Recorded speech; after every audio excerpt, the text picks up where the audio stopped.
ನೋಡಿ ಮೇಕಪ್ ಮಾಡ್ಕೊತಾ ಇದ್ದಾರೆ. ಬೆಳಗ್ಗೆ ಬಂದಾಗ ಹೆಂಗಿದೆ ಈಗ ನೋಡಿ ನೋಡಿ ಹೆಂಗ ಮಾಡ್ಕೋಬೇಕು ಸ್ವಲ್ಪ ಬಿಹೈಂಡ್ ದ ಸೀನ್. ಇದು ತಗೊಂಬಂದಿಲ್ಲ, ಏನಾದ್ರು ವ್ಯಾಸ್ಲಿನ್ ತಂದಿಲ್ಲ. ಈಗ ಒಂದ್ಸರಿ ಮಾಡಿ ಮಾತು. ನಮಸ್ಕಾರ ಸ್ನೇಹಿತರೆ, ಎಲ್ಲರೂ ಹೇಗಿದ್ದೀರಿ? ಎಲ್ಲರೂ ಚೆನ್ನಾಗಿದ್ದೀರಿ ಅಂತ ಭಾವಿಸ್ತೀನಿ.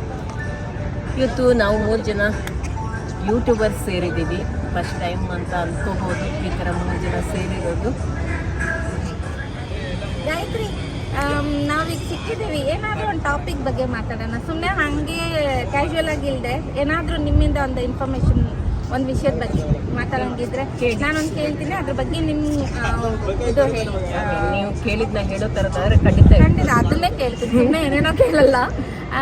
ನಿಮ್ಮ ಪ್ರೆಗ್ನೆನ್ಸಿ ಜರ್ನಿ ಬಗ್ಗೆ ಹೇಳೋದಾದ್ರೆ, ಅಂದರೆ ಸೆಕೆಂಡ್ ಪ್ರೆಗ್ನೆನ್ಸಿ ಜರ್ನಿ ಬಗ್ಗೆ ಹೇಳೋದಾದ್ರೆ ಏನು ಹೇಳ್ತೀರಾ? ಹೆಂಗಿತ್ತು ಆ ಜರ್ನಿ? ನಂದು ಸೆಕೆಂಡ್ ಪ್ರೆಗ್ನೆನ್ಸಿ ಬಗ್ಗೆ ಹೇಳಬೇಕಂದ್ರೆ ಅದು ತುಂಬ ಒಂಥರ ಒಂದು ರೀತಿ ನೋವು ಆಗತ್ತೆ.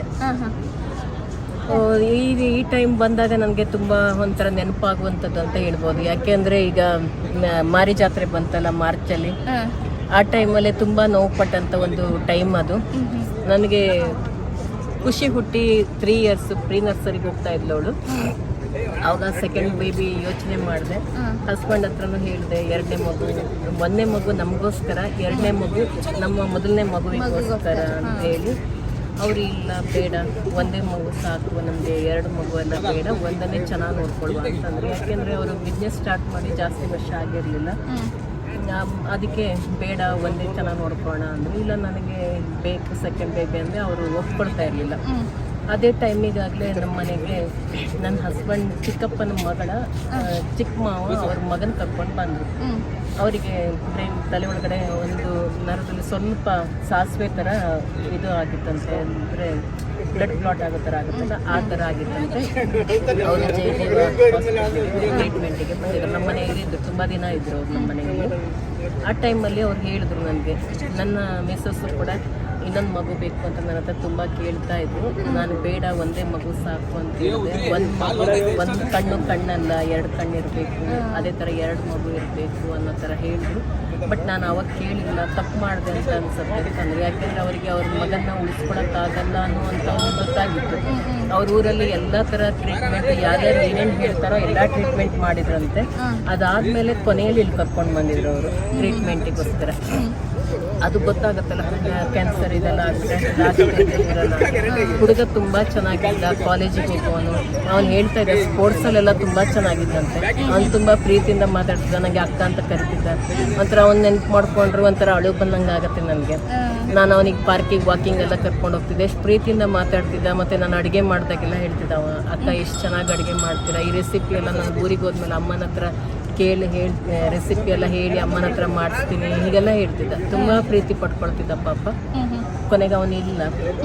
ಆವಾಗ ನಾನು ಅವನು ಹೇಳಿದ್ದಿತ್ತಲ್ವ, ಅದು ನನ್ನ ಹಸ್ಬೆಂಡ್ಗೂ ಕೂಡ ಒಂಥರ ಅನ್ನಿಸ್ತು. ಅವ್ನು ಕಳ್ಕೊಂಡಾಗ ಅವ್ರು ಎಷ್ಟು ದುಃಖ ಪಟ್ಟರು ಅದೆಲ್ಲ ನೋಡಿದ್ಮೇಲೆ ನನ್ನ ಇದಕ್ಕೆ ಒಪ್ಕೊಂಡ್ರು ಸೆಕೆಂಡ್ ಬೇಬಿಗೆ.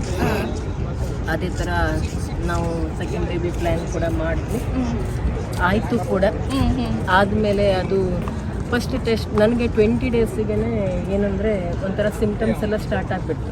ಪೀರಿಯಡ್ಸ್ ಆಗಿ 20 ಡೇಸಿಗೆ ಮಾರ್ನಿಂಗ್ ಒಂಥರ ತಲೆ ಸುತ್ತು ಬರೋದು, ವಾಮಿಟ್ ಬಂದ ಥರ ಆಗೋದು, ಆಮೇಲೆ ಏನೋ ಒಂಥರ ಸುಸ್ತು ಅನಿಸೋದು, ಮಲ್ಕೊಳ್ಳೋಣ ಅನಿಸೋದು, ಮತ್ತು ತುಂಬ ಹಸಿವೆ ಜಾಸ್ತಿ. ತಿನ್ನೋಣ ಇಡೀ ದಿವಸ ಹಸಿವೆ ಆಗೋದು, ಮತ್ತು ಹುಳಿ ಏನು ನೋಡಿದ್ರೆ ತಿನ್ಬೇಕು ಅನ್ಸೋದು. ಮಾವಿನಕಾಯಿ ಅಥವಾ ಹುಳಿ ಐಟಮ್ ಏನು ನೋಡಿದ್ರೆ ತಿನ್ಬೇಕು ಅನ್ಸೋದು. ನನಗೆ ಖುಷಿ ಇದರಲ್ಲಿ ಪ್ರೆಗ್ನೆನ್ಸಿ ಇರಲಿಲ್ಲ. ನನಗೆ ಪ್ರೆಗ್ನೆಂಟ್ ಅಂತ ಐಡಿಯಾನೂ ಇಲ್ಲ, ಯಾಕೆಂದರೆ 20 ಡೇಸ್ ಪೀರಿಯಡ್ಸ್ ಆಗಿ. ಆದರೂ ಏನೋ ಒಂಥರ ಚೇಂಜಸ್ ಆಗ್ತದೆ. ಬಟ್ ಎಸಿಡಿಟಿ ಏನಾದರೂ ಆಗಿರ್ಬೋದಾ ಆ ಥರ ಅಂದ್ಕೊಂಡೆ. ಮತ್ತು ಹುಳಿ ತಿನ್ನಬೇಕಂತ ಆದಲ್ವಲ್ಲ, ಅಮ್ಮನ ಹತ್ರ ಈಗ ಹೇಳಿದ್ಮೇಲೆ ಪ್ರೆಗ್ನೆಂಟ್ ಆಗಿರ್ಬೋದು. ಆಮೇಲೆ ಪ್ರೆಗ್ನೆನ್ಸಿ ಕಿಟ್ ಎಲ್ಲ ತಂದು ಟೆಸ್ಟ್ ಮಾಡಿದೆ. ಆವಾಗ 2 ಇದು ಗೊತ್ತಾಯಿತು, ಪ್ರೆಗ್ನೆಂಟ್ ಅಂತ ಗೊತ್ತಾಯಿತು. ಆಮೇಲೆ ಡಾಕ್ಟ್ರ್ ಹತ್ರ ಹೋದೆ. ಡಾಕ್ಟ್ರ್ ಟೆಸ್ಟ್ ಮಾಡೋ ತನಕ ಅವ್ರು ಕನ್ಫರ್ಮ್ ಪ್ರೆಗ್ನೆಂಟ್ ಆಗಿದ್ದು ಅಂತ ಗೊತ್ತಾಯಿತು. ಆಮೇಲೆ ಅವರು ಟೆಸ್ಟಲ್ಲಿ ನನಗೆ ಮೊದಲೇನು ಖುಷಿ ಕೂಡ ಆಯಿತು. ಯಾಕೆಂದರೆ ನಮ್ಮ ಆಸೆ ಥರನೇ ಆಯ್ತಲ್ಲ ಅಂತೇಳಿ ಖುಷಿ ಆಯಿತು. ಆಮೇಲೆ 30 ಡೇಸ್ ಆದಮೇಲೆ 30ನೂ ಅಲ್ಲ 40 ಡೇಸ್ ಆದಮೇಲೆ ಸ್ಕ್ಯಾನಿಂಗಿಗೆ ಹೋದೆ. First time scanning doctor folic acid ಇದೆಲ್ಲ ಟ್ಯಾಬ್ಲೆಟ್ ಕೊಡ್ತಾರಲ್ಲ ಅದೆಲ್ಲ ಕೊಟ್ಟರು. ಟ್ಯಾಬ್ಲೆಟ್ ಕೂಡ ತಗೊಂಡ್ಮೇಲೆ ಕ್ಯಾಲ್ಶಿಯಂ ಟ್ಯಾಬ್ಲೆಟ್ ಎಲ್ಲ ಕೊಡ್ತಾರಲ್ಲ ಅದು ತಗೊಳ್ತಾ ಇದ್ದೆ. ಹಾಗೆ 35 ಡೇಸಿಗೆ ಹೋದೆ. ಸ್ಕ್ಯಾನಿಂಗ್ ಮಾಡಿದ್ರು. ಸ್ಕ್ಯಾನಿಂಗ್ ಮಾಡೋವರೆಗೆ ಟ್ವಿನ್ಸ್ ಅಂತ ಹೇಳ್ಬಿಟ್ರು. ಆಮೇಲೆ ಟ್ವಿನ್ಸ್ ಅಂದಾಗ ನನಗೆ ಟ್ವಿನ್ಸ್ ಅಂತ ನಮ್ಗೆ ಖುಷಿನೂ ಆಯಿತು. ಇನ್ನೊಂದು ಕಡೆ ಹೇಗಪ್ಪ ಅವ್ರ ಖುಷಿನೂ ಚಿಕ್ಕವಳು, 3 ಮಕ್ಕಳನ್ನ ಮ್ಯಾನೇಜ್ ಮಾಡಬೇಕು. ಮತ್ತು ಇವತ್ತಿನ ಎಜುಕೇಷನ್ ಇದೆಲ್ಲ ತುಂಬ ಒಳ್ಳೆ ಎಜುಕೇಷನ್ ಕೊಡಬೇಕಂದ್ರೆ ಕಷ್ಟ. 3 ಮಕ್ಕಳನ್ನ ಆವಾಗ ನಾವು ಈ ಥರ ಪರಿಸ್ಥಿತಿಯಲ್ಲಿ ಇರಲಿಲ್ಲ. ಇವಾಗಾದರೆ ಏನೂ ಒಂಥರ ಅನಿಸ್ತಿರ್ಲಿಲ್ಲ. ಆವಾಗ ಇವರು ಬಿಸ್ನೆಸ್ ಸ್ಟಾರ್ಟ್ ಮಾಡೋ ಕೂಡ ತುಂಬ ವರ್ಷ ಆಗಿರಲಿಲ್ಲ. ಫೈನಾನ್ಷಿಯಲ್ ಕೂಡ ಥಿಂಕ್ ಮಾಡ್ತಾಯಿದ್ದೆ. ಬಟ್ ಓಕೆ, ತುಂಬ ಖುಷಿನೂ ಆಯಿತು. ಆಗ ನಂತರ ಸ್ವಲ್ಪ ದಿನದಲ್ಲೇ ಮಾರಿ ಜಾತ್ರೆ ಬಂತು. ಹಸ್ಬೆಂಡ್ ಅವ್ರ ಊರಲ್ವ ಸೇರಿಸಿ ಮಾರಿ ಜಾತ್ರೆಗೆ ಹೋಗ್ತೀನಿ ಅನ್ನೋದು. ನನ್ನ ಹತ್ರ ಬರ್ತೀನಿ ಅಂದರು. ನನಗೆ ಡಾಕ್ಟ್ರು ಇವಾಗಷ್ಟೇ 3 ಮಂತ್ಸ್ವರೆಗೆ ಬೇಡ ಓಡಾಟ ಅಂತ ಹೇಳಿದರು. ಆಮೇಲೆ ನಾನು ಹೋಗಿಲ್ಲ. ಆಮೇಲೆ ಇವರು ಹೋದರು ಮನೆಯವರು. ಅದೇ ಟೈಮಲ್ಲಿ ಖುಷಿಗೆ ಜ್ವರ, ತುಂಬ ಜ್ವರ. ಅದಕ್ಕೆ ಅವರು ಎಳ್ನೀರು ತಂದುಕೊಟ್ಟಿದ್ರು. 3-4 ಎಳ್ನೀರು ತಂದಿದ್ರು. ಅವಳಿಗೆ ತುಂಬ ಇಷ್ಟ ಎಳ್ನೀರು ಅಂದರೆ. ಅದು ಕೆತ್ತಿಸ್ಕೊಂಡು ಬಂದಿಟ್ಟಿದ್ರು. ನಾನು ಊರಲ್ಲೆಲ್ಲ ಎಳ್ನೀರು ಕಟ್ ಮಾಡಿ ತುಂಬ ಅಭ್ಯಾಸ ಇರೋಳು. ಆದರೂ ಕೂಡ ಅವಳಿಗೆ ಕಟ್ ಮಾಡೋ ಟೈಮಲ್ಲಿ ಕತ್ತಿ ನೋಡಿ ಒಳಗಡೆ ಹೋಗಿ ಇನ್ನೂ ಮಾರ್ಕ್ ಇದೆ ನೋಡ್ಬೋದು. ಇಲ್ಲಿ ಸ್ಟಿಚ್ ಹಾಕಿದ್ದಾರೆ ಡಾಕ್ಟ್ರು. ಒಳಗಡೆ ಬೋನ್ ಕಾಣಿಸ್ತಿತ್ತು, ವೈಟ್ ಕಲರ್ ಬೋನ್ ಕಾಣಿಸ್ತಾ ಇತ್ತು. ಇದು ಒಳಗಡೆ ಕತ್ತಿ ಹೋಗಿರೋ ಟೈಮಲ್ಲಿ ನನಗೆ ಎಚ್ಚರ ಬಿದ್ದುಬಿಟ್ಟಿದ್ದೀನಿ ನಾನು. ಆವಾಗ ಖುಷಿ ಚಿಕ್ಕವಳು, 3 ವರ್ಷ ಅವಳಿಗೆ. ಅವಳು ಚೇರ್ ಮೇಲೆ ಟಿಪಾಯಿ ಮೇಲೆ ಚೇರ್ ಹಾಕ್ಕೊಂಡು ಮೇಲ್ಗಡೆ ಲಾಕ್ ಓಪನ್ ಮಾಡಿ ಓನರ್ ಮನೆಗೆ ಹೋಗಿ ಓನರ್ ಮೇಲ್ಗಡೆ ಓನರ್ ಆಂಟಿ ಕರ್ಕೊಂಡು ಬಂದು ನಮ್ಮ ಅಮ್ಮನಿಗೆ ಏನೋ ಆಗಿಬಿಟ್ಟಿದೆ, ಅಮ್ಮ ಬಿದ್ದುಬಿಟ್ಟಿದ್ದಾರೆ ಅಂತೇಳಿ ಕರ್ಕೊಂಡು ಬಂದು. ಬ್ಲಡ್ ತುಂಬ ಹೋಗ್ತಾ ಇತ್ತು. ಆಮೇಲೆ ಓನರ್ ಆಂಟಿ ಬಂದರು. ಅವ್ರ ತಂಗಿ ಭಾರತಿ ಆಂಟಿ ಇದ್ದರು. ಅವ್ರನ್ನೂ ಕರೆಸಿದ್ರು. ಎಲ್ಲ ಸೇರಿ ಬಟ್ಟೆ ಎಲ್ಲ ಏನೇನೋ ಬ್ಯಾಂಡೇಡ್ ಎಲ್ಲ ಮಾಡಿದ್ರು. ಅದಾದಮೇಲೆ ಎದುರುಗಡೆನೇ ನನಗೆ ಇದು ಟೆಸ್ಟ್ ಮಾಡಿ ಪ್ರೆಗ್ನೆನ್ಸಿ ಡಾಕ್ಟ್ರು ಇವರು ಗೈನಕ್ಕಿದ್ರು ಎದುರುಗಡೆನೆ. ಅವ್ರ ಹತ್ರ ಹೋದ್ವಿ. ಅವರು ಫಸ್ಟ್ ಅಂದರೆ ಇದು ಮಾಡೋಕ್ಕಾಗಲ್ಲ, ಒಂದು ಬ್ಯಾಂಡೇಡ್ ಎಲ್ಲ ಹಾಕ್ಕೊಡ್ತೀನಿ ಅಂತ ಬ್ಯಾಂಡೇಡ್ ಎಲ್ಲ ಹಾಕ್ಕೊಟ್ರು. ಅದಾದಮೇಲೆ ನನ್ನ ಚಿಕ್ಕಮ್ಮನ ಮಗಳು ಡಾಕ್ಟರ್ MBBS ಓದ್ತಾ ಇದ್ಲು ಅವಾಗ. ಅವಳಿಗೆ ಕಾಲ್ ಮಾಡಿದ್ವಿ, ಶ್ವೇತಾ ಅಂತ. ಅವಳು ಬಂದು ಅನನ್ಯ ಹಾಸ್ಪಿಟ್ಲಿಗೆ ಕರ್ಕೊಂಡು ಹೋದ್ಲು. ಅಲ್ಲಿಗೆ ಹೋದ್ಮೇಲೆ ಡಾಕ್ಟರ್ ಸ್ಟಿಚ್ ಹಾಕಬೇಕು ಅಂತ ಹೇಳಿದ್ರು. ಒಳಗಡೆ ಎಲ್ಲ ಇದು 7 ಸ್ಕಿನ್ ಇದಿರತ್ತಲ್ವ, ಎಲ್ಲ ಲೇಯರು ಕಟ್ ಆಗೋಗಿದೆ. ಅದಾದಮೇಲೆ ಅವಳಿಗೆ ಭಯ ಆಗ್ತಿದೆ. ಡಾಕ್ಟರ್ ಸ್ಟಿಚ್ ಹಾಕುವಾಗ ಒಂಥರ ಮಾಡಿಕೊಂಡು ನೋವಾಗತ್ತೆ ಅಂದರೆ, ಇಲ್ಲ ಅವರೆಷ್ಟು ಆರಾಮ್ ಕೂತಿದ್ದಾರಲ್ಲ ಅಂತ ಹೇಳ್ತಾರೆ. ನಾನು ಆರಾಮ್ ಕೂತಿದ್ದೆ, ಏನೋ ಒಂಥರ ಇದು ಇಲ್ದೇ. ಅವರೇ ಎಷ್ಟು ಆರಾಮ್ ಕೂತಿದ್ದಾರೆ, ನೀವು ಯಾಕೆ ಹೆದರ್ತೀರಾ ಅಂತ ಹೇಳಿದ್ರು ಡಾಕ್ಟ್ರು. ಆಮೇಲೆ ನನ್ನ ಹತ್ರ ಕೇಳಿದ್ರು. ಶುಕ್ರವಾರ ಹಂಗಾಗಿದ್ದು ನನಗೆ. ಇವತ್ತು ಶುಕ್ರವಾರ ಏನು ಪೂಜೆ ಮಾಡಿದ್ರಿ ನೀವು ಅಂತ ಕೇಳಿದ್ರು. ನಾನು ವೈಭವ ಲಕ್ಷ್ಮಿ ಪೂಜೆ ಮಾಡ್ತಾ ಇದ್ದೆ. ಡಾಕ್ಟ್ರ್ ಹತ್ರ ವೈಭವ ಲಕ್ಷ್ಮಿ ಪೂಜೆ ಮಾಡಿದ್ದೀನಿ ಅಂತಂದೆ. ಅದಕ್ಕೆ ನೋಡಿ, ಇಲ್ಲೊಂದು ಸ್ವಲ್ಪ ಈ ಕಡೆ ಆದರೆ ಮದರ್ ಮಸಲ್ಸ್ ಇರ್ತಿತ್ತು. ಅದು ಕಟ್ಟಾದರೆ ಲೈಫ್ ಲಾಂಗ್ ನಿಮ್ಮ ಕೈ ವರ್ಕ್ ಮಾಡ್ತಾ ಇರಲಿಲ್ಲ, ಸುಮ್ಮನೆ ಇದಾಗ್ಬಿಡ್ತಿತ್ತು. ಒಂದು ಸ್ವಲ್ಪದಲ್ಲಿ ತಪ್ಪಿದೆ, ದೇವರೇ ನಿಮ್ಗೆ ಕಾಪಾಡಿದ್ದಾನೆ ಅಂತ ಹೇಳಿದ್ರು ಡಾಕ್ಟ್ರು.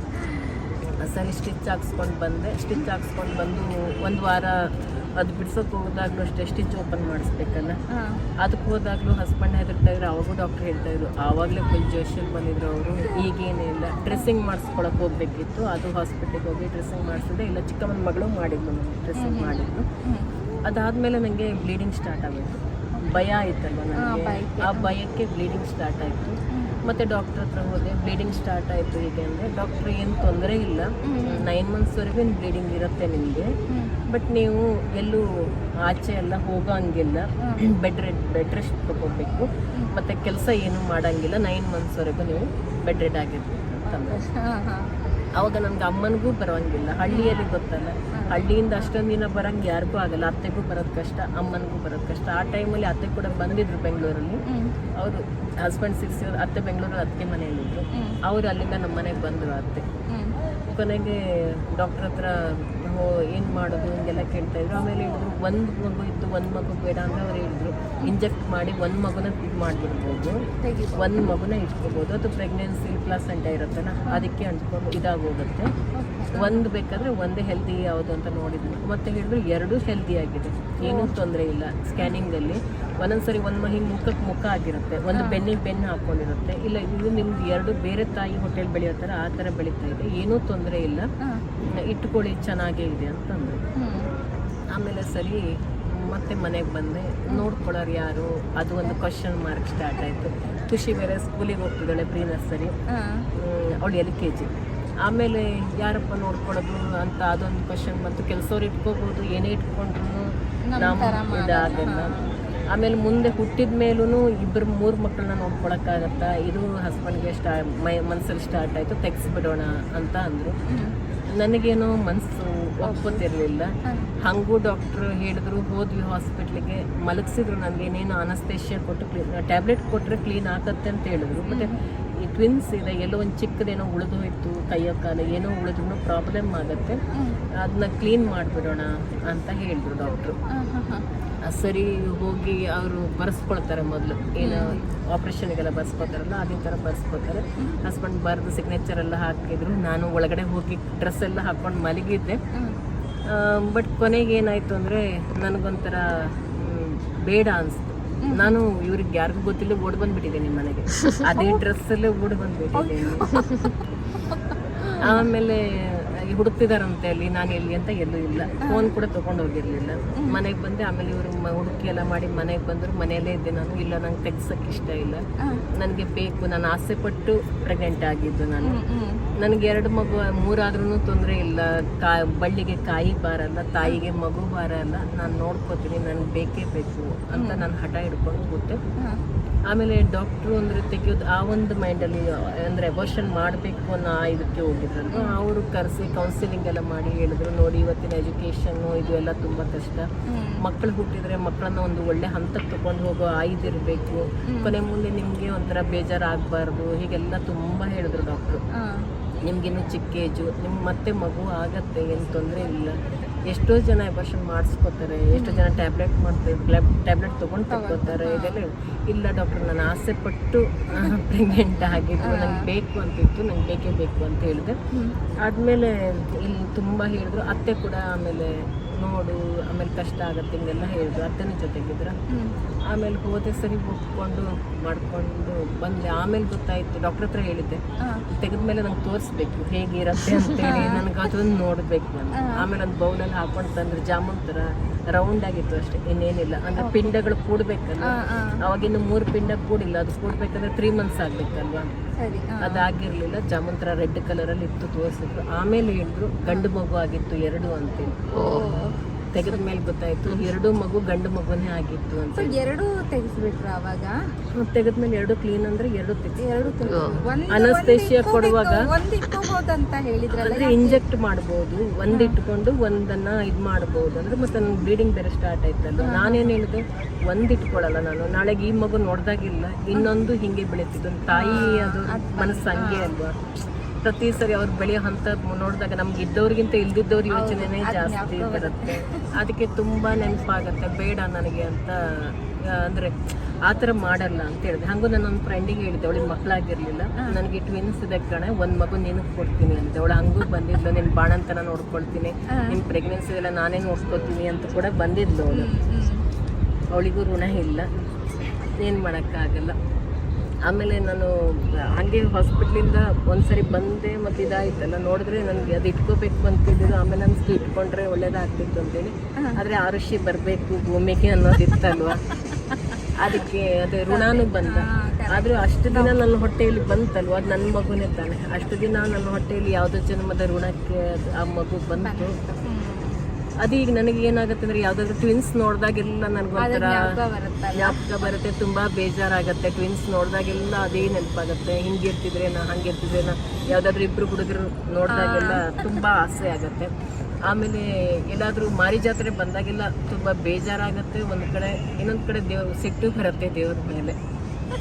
ಈ ಟೈಮಲ್ಲಿ ಹಿಂಗಾಗಿ ನನಗೆ ಹಿಂಗಾಯಿತು ಅಂದರೆ, ನನಗೆ ಕೈ ಕಡ್ದೋಗಿಲ್ಲ ಅಂದರೆ, ಬ್ಲೀಡಿಂಗ್ ಸ್ಟಾರ್ಟ್ ಆಗಿಲ್ಲ ಅಂದರೆ ನನ್ನ ಕೆಲಸ ನಾನು ಆರಾಮ್ ಮಾಡ್ಕೊಂಡಿರ್ತಿದ್ದೆ, ನನಗೆ ಏನೂ ಆಗ್ತಿರ್ಲಿಲ್ಲ. ಮಾರಿ ಜಾತ್ರೆಗೆ ಹಸ್ಬೆಂಡ್ ಹೋಗಿಲ್ಲ ಅಂದರೆ ಅವರೇ ಎಣ್ಣೆ ಕಟ್ ಮಾಡ್ಕೊಡ್ತಿದ್ರು. ಒಂದೊಂದ್ಸರಿ ದೇವ್ರಿಷ್ಟು ಕ್ರೂರಿನ ಅಂತ ಹೇಳಿ ಒಂದ್ಸರಿ ಅನ್ಸುತ್ತೆ, ಒಂದ್ಸರಿ ಆದದ್ದೆಲ್ಲ ಒಳ್ಳೇದಾಗ್ತದೆ, ಹಂಗಾಗಬೇಕು ಅನ್ನೋದೇ ಸಂಕಲ್ಪ. ಈಗ ನನಗೆ ಬ್ಲೀಡಿಂಗ್ ಎಲ್ಲ ಇದ್ದು ಆ ಮಗು ಹುಟ್ಟಿದ್ರು ನಾಳೆಗೆ ಏನಾದರೂ ಸರಿ ಇಲ್ಲ, ಹೆಲ್ತ್ ಇಶ್ಯೂಸ್ ಇದ್ರೂ ಗೊತ್ತಾಗ್ತಿರ್ಲಿಲ್ಲ. ಈಗ ಪ್ಲಾಸೆಂಟ್ ಆಗೋದೇ ನಮ್ಮ ಬ್ಲೀಡಿಂಗ್ ಇದು ಕೂತ್ಕೊಂಡೆ ಅಲ್ವ, ಅದೇನೆ ಅದು ರಕ್ಷಾ ಕವಚ ಆಗಿರುತ್ತೆ ಮಗುವಿಗೆ. ಅದೇ ಎಲ್ಲ ಆಚೆ ಹೋದ್ಮೇಲೆ ಮಗುವಿಗೆ ಅದು ರಕ್ಷಾ ಕವಚ ಇಲ್ಲ. ಆಮೇಲೆ ಯಾವತ್ತಾದ್ರೂ ಅಬಾರ್ಷನ್ ಆಗಬೇಕು 6 months 7 monthsಗೆಲ್ಲ ಏನಾದರೂ ಆದರೆ ಅದು ಇನ್ನೂ ನೋವು ಕಷ್ಟ. ಇನ್ನೊಂದಂದ್ರೆ ಹುಟ್ಟಿದ ಮೇಲೆ ಮಗು ಏನಾದರೂ ಸರಿ ಇಲ್ಲ ಅಂದರೆ ಅದು ಒಂಥರ ನೋವು. ಇದೆಲ್ಲ ಥಿಂಕ್ ಮಾಡಿ ಮನಸ್ಸು ಗಟ್ಟಿ ಮಾಡಿಕೊಂಡೆ.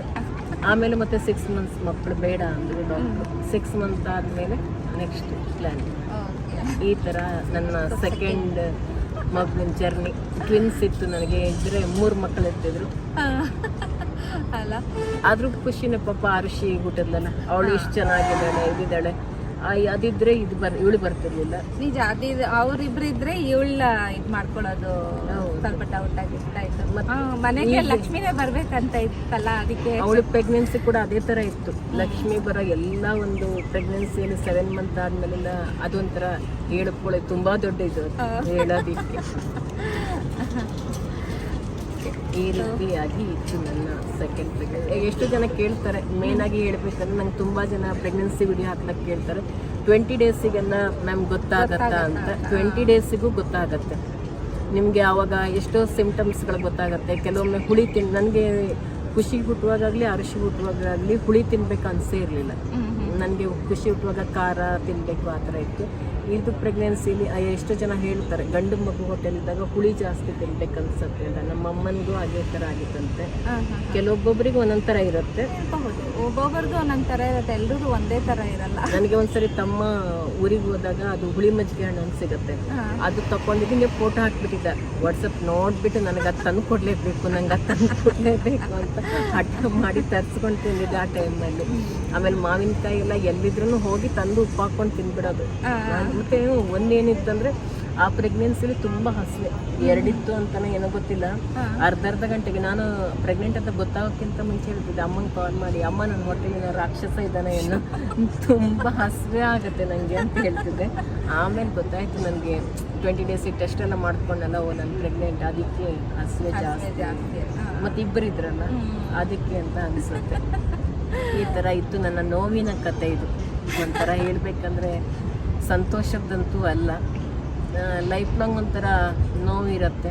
ಮತ್ತೊಂದು ಹೇಳ್ತಾರಲ್ಲ, ಪುತ್ರ ಶೋಕಂ ನಿರಂತರಂ ಅಂತೇಳಿ. ಹಾಗೆ ನಾನು ತೆಗ್ಸೋಕೆ ಹೋದಾಗ ಅಲ್ಲೊಂದು ನರ್ಸ್ ಕೂಡ ಹೇಳ್ತಾ ಇದ್ರು, ಟ್ವಿನ್ಸ್ ಅಂದರೆ ಲಕ್ಕಿ ಅಂತಾರೆ, ನೀವ್ಯಾಕೆ ತೆಗೆಸ್ತೀರಾ ಅಂತೇಳಿ. ಆವಾಗ ಮತ್ತೆ ವಾಪಸ್ ಬಂದುಬಿಡೋಣ ಅಂತ ಅನಿಸ್ತಿತ್ತು. ಕೆಲವೊಮ್ಮೆ ಅದೂ ಒಂಥರ ಗಂಡು ಮಗುನೂ ಹುಡ್ತಿತ್ತು, ಹೆಣ್ಣು ಮಗುನೂ ಇತ್ತು, ಆಲ್ರೆಡಿನೇ ಇತ್ತು, 2 ಮಗುನೂ ಆಗ್ತಿತ್ತು. ಅದು ಒಂಥರ ಅನಿಸುತ್ತೆ, ದೇವ್ರು ಕೊಟ್ಟಿದ್ದ, ಪೂಜಾರಿ ಕೊಟ್ಟಿಲ್ಲ, ಅದೂ ಹೌದು. ಇನ್ನೊಂದು ದೇವ್ರೇ ಆ ಟೈಮಲ್ಲಿ ನೋಡಿ ಮಾರಿ ಜಾತ್ರೆ ಟೈಮಲ್ಲಿ ಹಾಸ್ಕೊಂಡು ಹೋಗೋ ಥರ ಆಯಿತು, ಇದಾಯಿತು. ಏನು ತುಂಬ ಜನ ಕೇಳ್ತಾರೆ ನಿಮಗೆ ಗಂಡು ಮಗು ಇಲ್ವಾ ಅಂತೇಳಿ. ಅವಾಗ ಅನಿಸ್ತಿತ್ತು ಕೆಲವೊಮ್ಮೆ ಹೇಳ್ಬಿಡ್ತೀನಿ, ನನ್ನ ಗಂಡು ಮಗು ಆಗಿತ್ತು, ಇಟ್ಕೊಂಡಿಲ್ಲ ನಾವೇ ಅಂತ ಹೇಳ್ತೀನಿ. ಏನು ಮಾಡೋಕ್ಕಾಗಲ್ಲ. ನಿಮ್ಮ ಸೆಕೆಂಡ್ ಪ್ರೆಗ್ನೆನ್ಸಿ ಸ್ಟೋರಿ ಜರ್ನಿ ಕೇಳಿ ತುಂಬಾನೇ ಬೇಜಾರಾಯ್ತು. ಎಷ್ಟೋ ಜನ ಈ ಥರ ಒಂದು ಸಿಚುಯೇಷನ್ಗೆ ರಿಲೇಟ್ ಆಗಿರ್ತಾರೆ, ಅವ್ರಿಗೂ ಲೈಫ್ ಲಾಂಗ್ ಈ ನೋವಿರುತ್ತೆ, ಮರ್ತೋಗ್ಬಿಡ್ತಾರೆ ಅಂತ ಹೇಳ್ತಾರೆ. ಅದು ಸಾಮಾನ್ಯ ಅಂದ್ರೆ ನಾವು ಆಸೆ ಪಟ್ಟು ಪ್ರೆಗ್ನೆಂಟ್ ಆದಾಗ ಅದು ಮರೆಯಕ್ಕಾಗಲ್ಲ. ಈಗ ಕೆಲವೊಬ್ರಿಗೆ ಗೊತ್ತಿಲ್ಲದೆ ಆಗೋಗಿರುತ್ತೆ, ಅವರಿಗೆ ಬೇಡ ಅಂತಿರುತ್ತೆ, ತೆಗ್ಸೋರು ಇರ್ತಾರೆ, ಅದು ಬೇರೆ. ನಮ್ಗೆ ತೆಗೆಸ್ಬೇಕು ಅನ್ನೋ ಯಾವ ಮನಸ್ಥಿತಿ ಇರಲಿಲ್ಲ.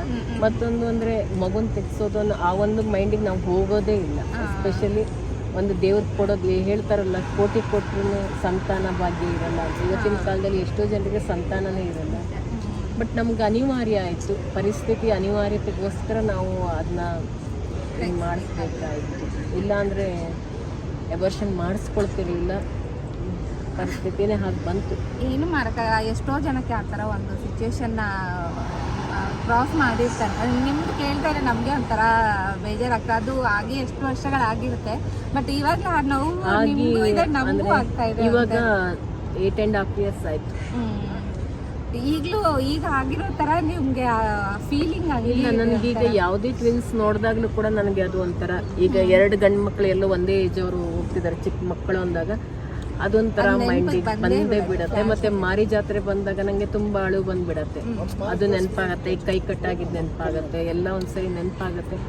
ಈಗೂ ತುಂಬ ದುಃಖ ಬರ್ತಿದೆ. ಬಟ್ ನಾವಿರೋ ಪ್ಲೇಸಲ್ಲಿ ಇದು ಮಾಡಬಾರ್ದು, ಕಟ್ಕೊಳ್ತಾ ಇದ್ದೀನಿ ನನ್ನ ದುಃಖನ, ಅಳುನ ಕಟ್ಕೊಳ್ತಾ ಇದ್ದೀನಿ. ಏನು ಮಾಡೋಕ್ಕಾಗಲ್ಲ. ಅದು ಬೇಜಾರು ಮಾಡ್ಕೋಬೇಡಿ ಒಂಥರ ಅದು ಒಬ್ಬೊಬ್ಬರ ಲೈಫಲ್ಲಿ ಒಂದೊಂಥರ ಸ್ಟೋರಿಗಳಿರುತ್ತೆ, ಪ್ರತಿಯೊಬ್ಬರ ಲೈಫಲ್ಲೂ ಒಂದೊಂಥರ ಸ್ಟೋರಿ ಇರುತ್ತೆ. ಒಳ್ಳೆ ಹ್ಯಾಪಿನೂ ಇರುತ್ತೆ, ಸ್ಯಾಡು ಇರುತ್ತೆ. ಅದು ಈಗ ನಮ್ಮ ಲೈಫಲ್ಲಿ ಎಷ್ಟೋ ಜನ ನೋಡೋರಿಗೆ ಇವತ್ತಿನ ಒಂದು ಸಂತೋಷಗಳೆಲ್ಲ ಕಾಣಿಸಿರುತ್ತೆ, ಅದ್ರ ಹಿಂದೆ ಒಂದು ನೋವು ಇದ್ದೇ ಇರುತ್ತೆ. ಎಲ್ಲರ ಲೈಫಲ್ಲಿ ಏನೋ ಒಂದು ನೋವು ಇದ್ದೇ ಇರುತ್ತೆ.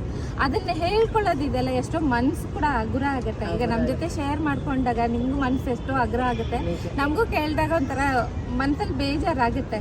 ಅದು ಎಷ್ಟೋ ಜನಕ್ಕೆ ಆ ಥರನೂ ಆಗಿರುತ್ತೆ. ಸೊ ಅವ್ರಿಗೆಲ್ಲನೂ ನಮಗೂ ಹಿಂಗೆ ಆಗಿತ್ತಲ್ಲ ಅಂತ ಅವರು ಅಂದ್ಕೊಳ್ತಾರೆ ಈ ಒಂದು ವಿಡಿಯೋ ನೋಡಿದಾಗ ಅಲ್ವಾ. ಮತ್ತೆ ಸರಿ ಮಾಡ್ತಿದ್ದೀರಾ? ನಿಮ್ಗೂ ಯಾರಿಗೆಲ್ಲ ಇದೇ ತರ ಆಗಿತ್ತಾ, ಮಗು ಬೇಕು? ನನ್ನ ಈ 5 ವರ್ಷದ ಯೂಟ್ಯೂಬ್ ಜರ್ನಿಯಲ್ಲಿ ಯಾವತ್ತೂ ಕೂಡ ನಾನು ಈ ವಿಷಯನ ಶೇರ್ ಮಾಡ್ಕೊಂಡಿರ್ಲಿಲ್ಲ ನಿಮ್ಮ ಜೊತೆ. ಇವತ್ತು ಗೀತಕ್ಕ ಕೇಳಿದ್ರು, ಸೆಕೆಂಡ್ ಪ್ರೆಗ್ನೆನ್ಸಿ ಬಗ್ಗೆ ಕೇಳಿದ್ರು, ಅವ್ರು ಅಂದ್ಕೊಂಡಿದ್ರು 6 ವರ್ಷದ ನನ್ನ ಸೆಕೆಂಡ್ ಮಗು ಅಂತ ಹೇಳಿ.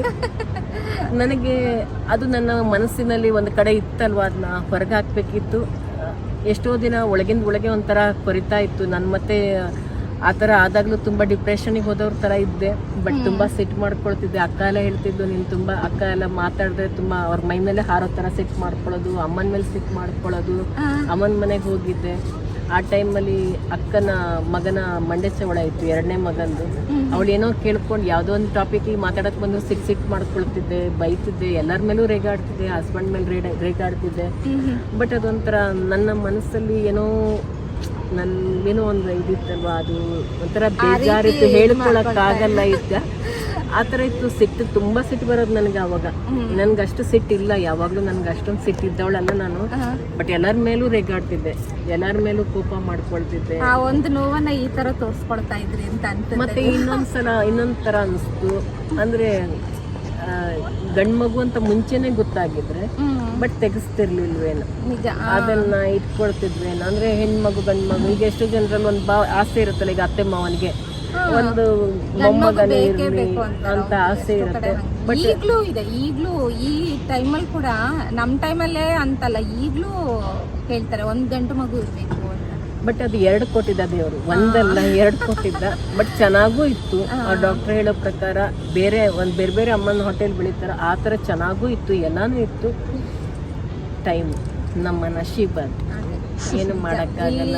ಇಲ್ಲದೆ ಹೋದ್ರೆ ನಮ್ಮ ಕೈಯಲ್ಲಿ ಏನೂ ಆಗಲ್ಲ. ಅದೆಲ್ಲ ಹೇಳ್ತಾರಲ್ಲ, ದೇವರ ವ್ಯವಸ್ಥಿತ ಅಂತ ಹೇಳ್ತಾರೆ ನಮ್ಮ ಇದ್ರಲ್ಲಿ. ಅಂದ್ರೆ ಅದು 2 ಮಗುಗೆ ನನ್ನ ಹೋಟೆಲ್ ಅಷ್ಟು ದಿವಸ ಬಂದು ಹೋಗ್ಬೇಕು ಅನ್ನೋದು, ಅದು ಯಾವುದೋ ಜನ್ಮದ ಒಂದು ಇದಿತ್ತು ಅನ್ಸುತ್ತೆ. ಅದಕ್ಕೋಸ್ಕರ ಹಂಗಾಯ್ತು. But ನಾನಿನ್ನೂ operation ಮಾಡಿಸ್ಕೊಂಡಿಲ್ಲ. ಆದರೆ ಆವಾಗಲೂ ನನಗೆ ಅಂದರೆ ಆಪ್ರೇಷನ್ ಮಾಡಿಸ್ಕೊಳ್ಳೋದು ಬೇಕೇ ಆಗಲಿಲ್ಲ ನನಗೆ. ನನ್ನ ಇದು ಕೂಡ ನಾವು ಅದೇ ಥರ ಪ್ಲ್ಯಾನಿಂಗಲ್ಲೇ ಇದು ಮಾಡ್ಕೊಂಡಿದ್ರಿಂದ ಅದು ಅವಶ್ಯಕತೆ ಇಲ್ಲ. ಇಬ್ಬರು ನಾರ್ಮಲ್ ಆದ್ರಲ್ಲ, ನಾರ್ಮಲ್ ಆದಮೇಲೆ ಮತ್ತೇನು ಕಷ್ಟಪಡೋದು ಅಂತೇಳಿ ಮಾಡಿಸ್ಕೊಂಡೇ ಇಲ್ಲ. ಸೊ ಫ್ಯಾಮಿಲಿ ಪ್ಲಾನಿಂಗ್ ಆಪ್ರೇಷನ್ ಇವೇ ಇಲ್ಲ, ಯಾವುದೇ ರೀತಿ ಇದಿಲ್ಲ ನಮ್ಮದು ಪ್ಲ್ಯಾನಿಂಗ್. ಅದು ಒಂಥರ ಇದರಲ್ಲೇ ಇಟ್ಕೊಂಡು, ಅಂದರೆ ಲೈಕ್ ಕೌಂಟಿಂಗ್ ಇದ್ರ ಪ್ರಕಾರನೇ.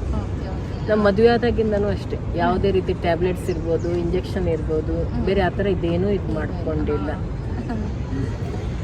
ಆದಿದ್ದರೆ ನನಗೆ ಕಮೆಂಟಲ್ಲಿ ತಿಳಿಸಿ. ಇವತ್ತು ನನ್ನ ಒಂದು ನೋವಿನ ವಿಷಯವನ್ನು ನಿಮ್ಮ ಜೊತೆ ಕೂಡ ಶೇರ್ ಮಾಡಿಕೊಂಡೆ. ಇವರಿಬ್ಬರು ಸಿಕ್ಕಿರೋದ್ರಿಂದ ಅದನ್ನು ನಾನು ಶೇರ್ ಮಾಡಿಕೊಂಡೆ. ಇದನ್ನ ಇವಾಗ ಹೇಳುವಾಗಲೂ ಕೂಡ ತುಂಬ ದುಃಖ ಆಗತ್ತೆ. ಏನು ಮಾಡೋದು, ಅವರವರ ಒಂದೊಂದು ಇದು ಟೈಮ್. ಅದು ಯಾವ ಮಗು ಇದ್ರೂ ಅದರಲ್ಲೇನು ಚೆನ್ನಾಗಿ ತೊಂದರೆ ಇಲ್ಲ, ಹೆಲ್ದಿಯಾಗಿರಬೇಕು. ಗಂಡಿರಲಿ ಹೆಣ್ಣಿರಲಿ ಯಾವ್ದು. ಇವತ್ತಿನ ಮುಂಚೆ ಎಲ್ಲ ಏನಿತ್ತು ಅಂದರೆ, ಗಂಡಿದ್ರೆ ತಾಯಿ ತಂದೆ ಜೊತೆಗೆ ಇರ್ತಾರೆ, ನೋಡ್ಕೊಂಡು ಹೋಗ್ತಾರೆ, ಮನೆಯಲ್ಲಿ ಜಮೀನು ಆಸ್ತಿ ಇರುತ್ತೆ, ಇದು ಇರ್ತಿತ್ತು. ಇವತ್ತಿನ ಕಾಲದಲ್ಲಿ ಮಗ ಹುಟ್ಟರು ಯಾವುದೋ ದೇಶ ಎಲ್ಲೆಲ್ಲೋ ಇರ್ತಾರೆ, ಮಗಳು ಹುಟ್ಟರು ಎಲ್ಲೆಲ್ಲೋ ಇರ್ತಾರೆ. ಗಂಡು ಹೆಣ್ಣಿನಲ್ಲಿ ಏನೂ ವ್ಯತ್ಯಾಸ ಇಲ್ಲ. ಹೆಣ್ಮಕ್ಳು ದುಡಿತಾರೆ, ಎಲ್ಲಾನು ಮಾಡ್ತಾರೆ, ಸಮಕ್ಕಿದ್ದಾರೆ, ಈಗ ಈಕ್ವಲ್ ಆಗಿದ್ದಾರೆ. ಮುಂಚೆ ಆದ್ರೆ ಹೆಣ್ಮಕ್ಳಂದ್ರೆ ಮನೇಲಿ ಇರ್ತಿದ್ರು, ಆಚೆ ಹೋಗ್ತಿರ್ಲಿಲ್ಲ. ಗಂಡು ಮಕ್ಳಂದ್ರೆ ತಾಯಿ ತಂದೆ ನೋಡ್ಕೊಂಡು ಹೋಗ್ತಿದ್ರು, ಆ ತರ ಇತ್ತು. ಬಟ್ ಜವಾಬ್ದಾರಿ ತಗೊಳ್ಳೋರು, ಹೆಣ್ಮಕ್ಳನ್ನ ಮದುವೆ ಮಾಡಿ ಕಳಿಸ್ಬಿಡ್ತೀವಿ, ಸೊ ನೋಡ್ಕೊಳಕ್ಕೆ ಗಂಡು ಮಗು ಬೇಕು ಅಂತ ಹೇಳಿ ಆ ತರ ಇತ್ತು. ಬಟ್ ಈಗ ಹಂಗಿಲ್ಲ, ಎಲ್ಲಾನು ಒಂದೇ ಅಲ್ವಾ. ಈಗ ದೇವ್ರು ಕೊಟ್ಟಿರೋ ಇವಿಬ್ರು ಮಕ್ಕಳು ಚೆನ್ನಾಗಿರ್ಲಿ, ಆರೋಗ್ಯವಾಗಿರ್ಲಿ, ಚೆನ್ನಾಗಿ ಕಲಿತು ಮುಂದಿನ ಅವ್ರ ಭವಿಷ್ಯ ಚೆನ್ನಾಗಿರ್ಲಿ ಅನ್ನೋದೊಂದೇ ನನ್ನ ಆಸೆ ಈಗಿರೋದು, ಇನ್ನೇನಿಲ್ಲ. ಇವತ್ತಿನ ವಿಡಿಯೋನ ಇಲ್ಲಿಗೆ ಮುಗಿಸ್ತಾ ಇದ್ದೀನಿ. ಈ ವಿಡಿಯೋ ನಿಮಗೆ ಏನಾದರೂ ಇಷ್ಟ ಆಗಿದ್ರೆ, ಹೊಸಬರಾಗಿದ್ದರೆ ಸಬ್ಸ್ಕ್ರೈಬ್ ಮಾಡಿ, ಹಾಗೆ ಬೇರೆಯವ್ರ ಜೊತೆ ಕೂಡ ಶೇರ್ ಮಾಡ್ಕೊಳ್ಳಿ. ನಿಮ್ಮ ಅನಿಸಿಕೆ ಅಭಿಪ್ರಾಯವನ್ನು ಕಮೆಂಟಲ್ಲಿ ತಿಳಿಸಿ, ಹಾಗೆ ಒಂದು ಲೈಕ್ ಮಾಡೋದನ್ನು ಮರಿಬೇಡಿ ಸ್ನೇಹಿತರೆ. ಇನ್ನೊಂದು ವಿಡಿಯೋ ಜೊತೆಗೆ ನಿಮ್ಮನ್ನು ಭೇಟಿ ಆಗ್ತೀನಿ. ವಿಡಿಯೋ ನೋಡಿದ್ದಕ್ಕೆ ಧನ್ಯವಾದಗಳು.